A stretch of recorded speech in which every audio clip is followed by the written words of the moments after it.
શ્રી કૃષ્ણ તેહ તેની મૂર્તિને નિત્ય નિત્ય દિયે પ્રદક્ષિણા કરી પ્રીત્ય દિયે પ્રક્રમા તે દોયશત પછી કરે 5 દંડવત એમ કરતા વિદ્યામાસ દોય આવ્યો દીપ ઉત્સવ દિન સોય एकोऽपि कृष्णस्य कृतः प्रणामो दशाश्वमेधा ववृथेन तुल्य दशाश्वमेधी पुनरेति जन्म कृष्ण प्रणामी न पुनर्भवाय।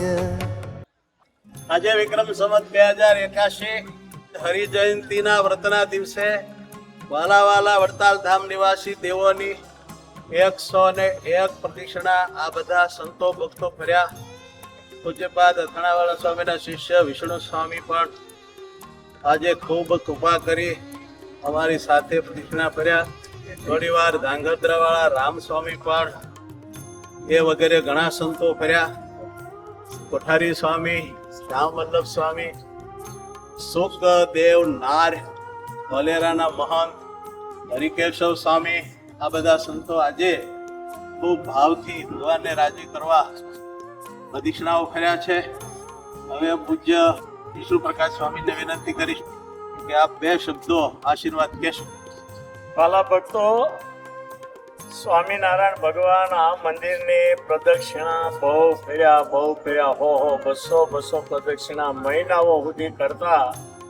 એને કાંઈ જરૂર નહોતી, પણ આપણને શીખવવા માટે વચગાળામાં ગેપ ભલે પડી ગયો, પણ અત્યારે પૂજ્ય જ્ઞાનજીવનદાસ સ્વામીએ બધાને એવા ભક્તિના રંગે રંગ્યા છે અને આ વડતાલની પ્રદક્ષિણા કરાવી અને લોકોના ભવના ફેરા માફ કરાવી દીધા છે. અને આ પ્રદક્ષિણા એ કરે એના પિતૃઓ ક્યાંય આડાવડા ભટકતા છે ને એ પણ આજે અક્ષરધામમાં પુરુષોત્તમ નારાયણના શરણમાં પહોંચી ગયા છે. માટે આ પ્રદક્ષિણાનો બહુ મહિમા છે. કરોડો બ્રહ્માંડોના અધિપતિ પૂર્ણ પુરુષોત્તમ નારાયણ એ જે આ પ્રદક્ષિણા કરે મંદિરનો કેટલો મહિમા કહેવાય. આ ચોકમાં આળોટે એનાય પાપ બળી જાય અને દેહ છૂટેને ભગવાનના ધામમાં જાય એવો મોટો આ વડતાલ ધામ મહિમા. સ્વામીએ જે આ હજારો ભક્તોને પ્રદક્ષિણા કરતા કર્યા અને અત્યારે આખા ગુજરાતમાં સત્સંગમાં ઘરે આ પ્રદક્ષિણાની જ વાતો થાય છે. અને મારે હવે એમ નહોતું અને મને સાયન્ટિક સ્વામી 5 થી વધારે ન ફર્યો. મારે ત્યાં 5-10 પ્રદક્ષિણા પહેરી જવું પડતું. અહીંયા 35 ફર્યો પણ હજી કાંઈ ખબર નથી પડી.